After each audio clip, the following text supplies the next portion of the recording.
Mubajura ni nyakubahwa, mubasinzi ni nyakubahwa, basambanyi ni nyakubahwa, abakene ni nyakubahwa, abakihana ni nyakubahwa, amatwarayi ni nyakubahwa.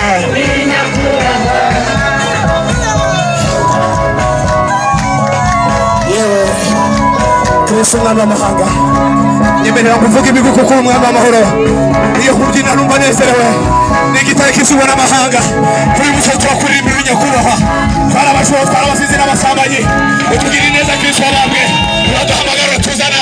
Niyo mpamvu kuri uyu musozi nyakubahwa, nyemerera tukuririmbe mwami Imana, kuko twamenye ko dusenga hari ibintu byinshi bibohoka, hari abazimu basa, iramara zigashira.